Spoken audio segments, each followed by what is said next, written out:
सद्गुरु संचारेश्वर महाराज की जय। वर्षातील सर्वात मोठा सण दिवाळीचा। ही दीपावली आपल्या सर्वांना आनंदाची, भाग्याची, भरभराटीची आणि सर्वात महत्त्वाचं आरोग्यदायी जावो ह्या सर्व आशीर्वाद व शुभेच्छांसह या दिवाळीबद्दल अनेकांचे विचारणा झाली की तुम्ही माहिती नाही दिली म्हणून। आश्विन पौर्णिमा म्हणजेच कोजागिरी पौर्णिमेपासून आकाशदीप लावण्यास आपण सुरुवात करतो। आकाशदीप म्हणजे उंचावरती तेलाचा दिवा लावणे। लाईटला, बल्बला जे आपण विकत मिळणारे आकाश दिवे लावतो ते जरूर लावा, त्याबद्दल काही दुमत नाही। पण शास्त्र ज्याप्रमाणे सांगतं की त्या काळात जरी लाईट नसतील म्हणून दिवे लागत असतील, आज लाईट आहेत म्हणून आपण लाईटला आकाश दिवा मानतो, असं न करता त्या काळातल्या काही गोष्टी आपल्याला आजही पाळायच्या आहेत आणि त्या तशाच पाळाव्यात। दिवा मुद्दामहून आपल्याला बाहेर उंचावरती त्याला काच वगैरे असं बंधन करून प्रकाश त्याचा बाहेर पडेल या पद्धतीने लावायचा आहे। सर्वांनी जरूर आकाश दिवा याच पद्धतीने लावावा। लाईटचा आकाश दिवा शोसाठी ठेवावा आणि धर्मासाठी, आपल्यासाठी आपण तेलाचा आकाश दिवा लावायचा आहे। आजपर्यंत लावला नसेल तर आजपासून लावायला सुरुवात करा। यानंतर दिवाळीची वसुबारस द्वादशी। बऱ्याच वेळेला एकादशी आणि द्वादशी एकाच वेळेला येते। त्यावेळेला एकादशीचा उपवास असेल त्यांनी एकादशी जरूर करायची। गायीची पूजा सुद्धा सांगितली असेल यावर्षीसारखी, तसं गायीची पूजा करायची। आता राळ्याचा भात, बाजरीची भाकरी वगैरे अशा प्रकारचा गायीला नैवेद्य कसा द्यायचा? ज्यांना उपवास आहे त्यांनाही गायीला द्यायला हरकत नाही, गायीला एकादशी नसते। पण आपल्याला बरं वाटत नाही तर दुसऱ्या दिवशी तुम्ही हा नैवेद्य देऊ शकता, पण पूजा वगैरे ही वसुबारसेच्या दिवशी सायंकाळी करायची आहे। गायगुऱ्याची बारसही बनतात याला। ही गुरुद्वादशी सुद्धा आहे। श्रीपाद श्री वल्लभ नरसिंह सरस्वती यांच्यासाठी, दत्तात्रेय मार्गातील सर्वांसाठी गुरुद्वादशीची एक पर्वणी असते। ही पर्वणी सर्वांनी वसुबारसेच्या दिवशीची आपल्या पद्धतीने साजरी करायची आहे। वसुबारसेची पूजा ही सायंकाळची असते, हे लक्षात ठेवा। यानंतर दिवाळीचा दुसरा दिवस धनत्रयोदशी। आरोग्याची देवता धन्वंतरी सर्व रुग्णालय, दवाखाने, औषधालय, मेडिकल्स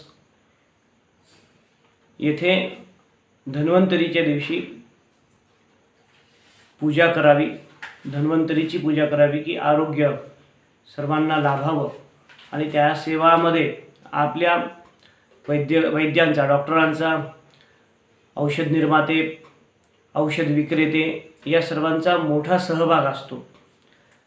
ही सेवा, रुग्णसेवा आपल्याला सर्वांना चांगल्या प्रकारे करता यावी आणि सामान्य नागरिकांना रुग्ण होण्याचा भाग येऊच नये यासाठी त्यांनी धन्वंतरीची पूजा करावी। म्हणून सर्वांनी धनत्रयोदशीच्या दिवशी अवश्य ही पूजा करावी। धनत्रयोदशीच्या दिवशी यमराजाला प्रसन्न करण्यासाठी सायंकाळी दक्षिणेकडे कणकीचा, गव्हाच्या पिठाचा दिवा करायचा। ती कणिक तिंबताना त्यामध्ये हळद घालावी, उडीद घालावे आणि त्याचा दिवा तयार करून तिळाच्या तेलाचा किंवा मोहरीच्या तेलाचा किंवा जो मिळेल त्या तेलाचा, आपण जे तेल मिळेल त्या तेलाचा दिवा दक्षिणेकडे ज्योत करून, दिव्याचे तोंड कधीही आपण दक्षिणेकडे करून लावत नाहीत। फक्त या यमदीप दानाच्या दिवशी दक्षिणेच्या दिशेकडे दिव्याची वात करून मुख्यद्वाराच्या बाहेर हा दिवा लावायचा आहे आणि यमाला प्रार्थना करायची आहे, मृत्यूनाम पाशदंडाभ्याम कालेन श्यामया सह त्रयोदश्याम दीपदानात सूर्यजः प्रियता मम प्रियताम मम असं म्हणून हा दिवा आपण हा मंत्र म्हणून यमदेवतेला प्रसन्न करण्यासाठी दान द्यायचं आहे. धनत्रयोदशीच्या दिवशी आपण खरेदीही करू शकतो, धनाची, सोन्याची, कुठल्या आपल्याला अपेक्षित अशा वस्तूंची. जसं पाडव्याला आपण खरेदी करतो तशी धनत्रयोदशीच्या दिवशी अनेक जण खरेदी करतात. या दिवशी अलंकार, सोने यांची पूजाही केली जाते. याबरोबर गणेश, नागदेवता, धन्वंतरी देवता यांचीही पूजा केली जाते. ह्या आपल्या परंपरा आपण नक्की जोपासायच्या आहेत. घरच्या वडीलधाऱ्या व्यक्तींना विचारून ह्या सगळ्या गोष्टी आपण करायच्या आहेत. आपल्या घरी जर काही परंपरा नसतील तर योग्य गुरुजींचं मार्गदर्शन घेऊन ह्या परंपरा नक्की सुरू करायला हरकत नाही. नाही आजपर्यंत आम्ही केल्या नाही म्हणून करायचं नाही असं नाही, तर बिलकुल आपल्याला करता येतील. यानंतर चतुर्दशी, नरक चतुर्दशी, याला पहिलं पाणी अनेक जण म्हणतात. ह्या पहिल्या पाण्याच्या स्नानाचं महत्त्व पहाटे आहे. सर्वांनी सूर्योदयापूर्वी स्नान करायचं आहे. या दिवशी अभ्यंग तैल स्नान केलं जातं. आंघोळीच्या पूर्वी औक्षण केलं जातं. सर्व अंगाला उटणं लावलं जातं.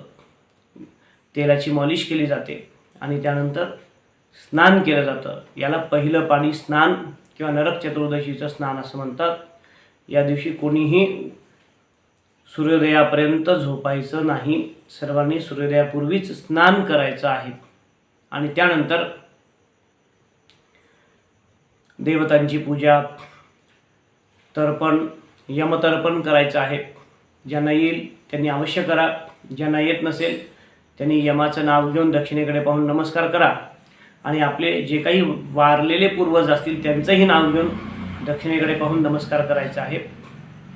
यमतर्पण या दिवशी केलं जातं. कशासाठी? तर अकाल मृत्यू हरण होण्यासाठी, की आपल्या घरामध्ये कोणालाही वेळेच्या आधी मृत्यू येऊ नये, अनैसर्गिक मृत्यू येऊ नये, अपघाती, आत्महत्या वगैरे अशा प्रकारच्या गोष्टी आपल्या घरामध्ये घडू नयेत यासाठी यमदीपदानही आहे आणि यमतर्पण नरक चतुर्दशीला करण्यासाठी सांगितलेलं आहे. यावर्षी नरक चतुर्दशी आणि अमावस्या, लक्ष्मी पूजन हे एकाच दिवशी आले. बऱ्याच वेळेला हे सुद्धा एका दिवशी येत असतं. दोन्ही एका दिवशी आलं म्हणून काही हरकत नाही. लक्ष्मीपूजन हे सायंकाळी आणि नरक चतुर्दशीचं स्नान हे प्रातःकाळी आहे. त्यामुळे दोन्हीचा काही संबंध नाही आहे. साधारण 2:45 वाजता अमावस्या सुरू होत असल्याने सायंकाळच्या पूजेसाठी अमावस्या आपल्याला लाभत आहे. म्हणून अमावस्यावरती हे लक्ष्मीपूजन सर्वांनी करावं. काही जण प्रतिष्ठानमध्येही लक्ष्मीपूजन करतात. अजूनही जुन्या गावामध्ये, तालुकावरती आपल्याला पाहायला मिळतं की प्रतिष्ठान म्हणजे दुकानांच्या पूजा ह्या पाडव्याच्या दिवशी केल्या जातात. आणि संवत्सर सुरुवात होतं पाडव्याच्या दिवशी, नवीन वर्ष सुरुवात होतं. म्हणून पाडव्याला दुकानांवरती लक्ष्मीपूजन करावं आणि घरी अमावस्येला पूजन करावं असा एक भाग आहे.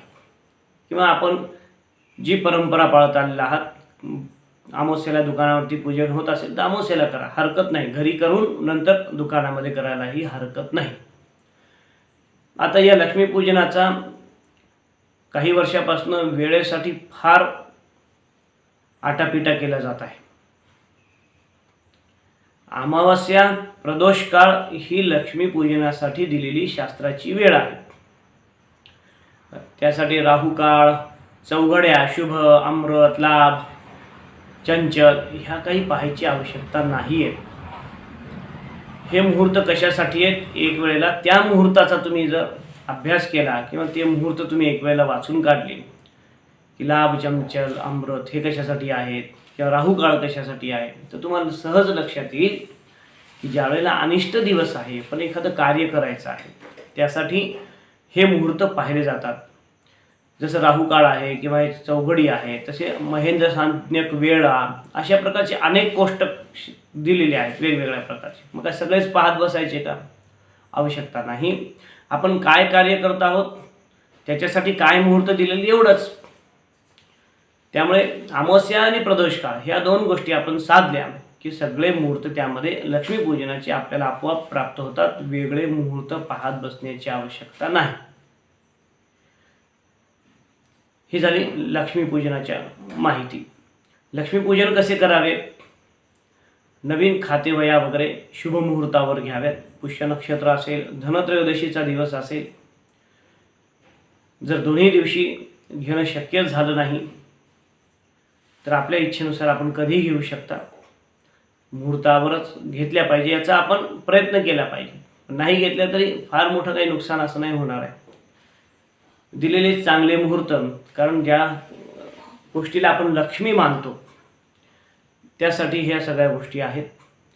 आपण जे काही व्यापार व्यवसाय करतो त्यामध्ये लाभ मिळाला पाहिजे हा तर भाव असतोच, पण तो मिळणारा लाभ आपल्याला पिढ्यानपिढ्या उपभोगता यावा हा त्यामागचा सर्वात चांगला उद्देश आहे. त्याला म्हणतात लक्ष्मी. आणि जी वाममार्गाने दुराचाराने आपल्या घरात येते ती अलक्ष्मी.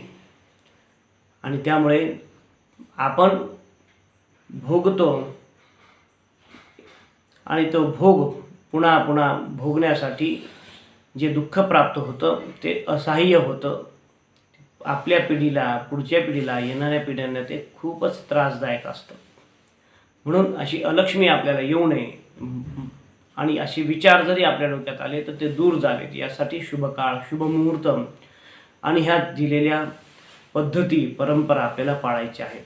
असा एवढा उदात्त विचार कुठल्याही संस्कृतीने दिलेला नाही. हे आपल्या हिंदू संस्कृतीने दिलेलं आहे. हे आपण अभिमानाने इतरांना सांगू शकता की आम्ही आमच्या व्यवसायाला देव मानतो, आमच्या येणाऱ्या लक्ष्मीला आम्ही देव मानतो. जी दुराचाराने वामार्गाने येणारी लक्ष्मी आहे तिला आम्ही अलक्ष्मी म्हणतो. हे आपण दुसऱ्यांना सांगता आलं पाहिजे, इतर संस्कृतींनाही शिकवता आलं पाहिजे आपल्याला. म्हणून आपल्यालाही माहिती असलं पाहिजे. म्हणून आपण दरवर्षी ज्या काही वस्तू आपण उपजीविका चालण्यासाठी वापरतो त्याला आपण लक्ष्मी म्हणून त्यांची या दिवशी पूजा करतो. यानंतर अमावस्याचा दिवस येत आहे. यावर्षी एक दिवस आपल्याला निरंक आहे, काही नाही आहे त्या दिवशी. त्यानंतर बलिप्रतिपदा, 3.5 मुहूर्तापैकी एक मुहूर्त असलेला हा पाडवा. या दिवशी नवीन संवत चालू होतं. हे संवत आपल्याला व्यापारासाठी पूर्वीच्या काळी दिवाळीच्या पाडव्यापासून पुढील दिवाळीपर्यंत एक वर्ष व्यापाराचं मानलं जातं. जसं आपण मार्च टू मार्च एंडिंग हे मानतो त्याप्रमाणे पाडव्याच्या दिवशी पतीस ओवाळलं जातं. पत्नी पतीला ओवाळते, पती पत्नीला काहीतरी भेटवस्तू देत असतात. ह्याला दिवाळी सण म्हटलं जातं की पत्नीला काहीतरी दिवाळी सण करायचा किंवा दिवाळी सण द्यायचा आहे. या दिवशी अन्नकूट केलं जातं, गोवर्धन केलं जातं, अन्नदान केलं जातं. या निमित्ताने हे आपल्याला पाडव्याच्या दिवशी करायचं आहे. त्यानंतर भाऊबीज. पाडव्याला बऱ्याच ठिकाणी दुकानांमध्ये पूजा केली जाते आता लक्ष्मीपूजनाच्या वेळेस सांगितल्याप्रमाणे. कारण या दिवशी नवीन वर्ष सुरुवात होतं. संवत 2080 हे सुरुवात होत आहे. गुजराती बांधवांमध्ये हे नवीन वर्ष मानलं जातं.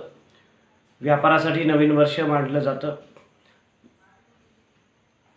म्हणून पाडव्याचं महत्त्व आहे आपल्या इथे.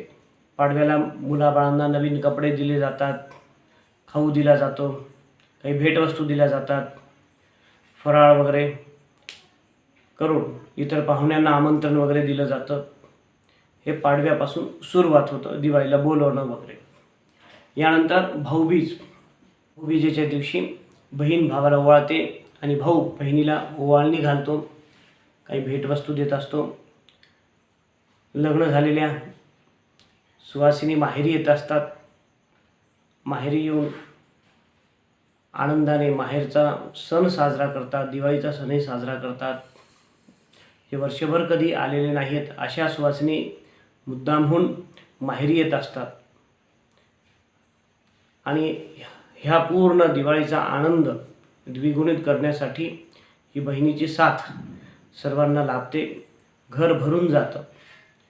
अशा प्रकारे हा दिवाळी सण साजरा करायचा आहे. दिवाळीमध्ये वसुबारसेपासून ते भाऊबीजेपर्यंत रोज अभ्यंग स्नान करावं असं सांगितलेलं आहे. याबरोबर रोज घराच्या बाहेर दिवे लावायचे असतात. आपल्या इच्छेनुसार कितीही दिवा लावा, त्याला काही संख्येचं बंधन नाही आहे. आजकाल लाईटिंग घातली जाते, ती अवश्य घाला, पण त्याबरोबर दिवे पाजळण्यास विसरू नका. तेलाचे दिवे अवश्य लावा, की यामुळे घरामध्ये येणारं अरिष्ट निघून जातं. दिवा जळो विघ्न टळो. शुभं करोति कल्याणम आरोग्यम धनसंपदा ही दिव्याची प्रार्थना आपल्याला आरोग्य, धन, संपदा आदी सर्व प्राप्त हो म्हणून केली जाते. आणि या सणाच्याच नावामध्ये आहे दीपावली, की दिव्यांची आरास, दिव्यांची माळ ज्या सणांमध्ये केली जाते ती म्हणजे दीपावली. सर्वांनी आनंदाने हा सण साजरा करावा. कुठल्याही शंका कुशंका सणाबद्दल मनामध्ये न घेता एकमेकांप्रती आदर, प्रेम ह्या गोष्टी वाढवत, कमी झालेलं कुठं नातेवाईकामधलं प्रेम असेल तर तेही वाढवण्याचा, दिव्यासारखा प्रकाश त्यामध्ये पाडण्याचा आपण प्रयत्न करून हा दिवाळी आनंदाने सण साजरा करूया. अवधूत चिंतन श्री गुरुदेव दत्त.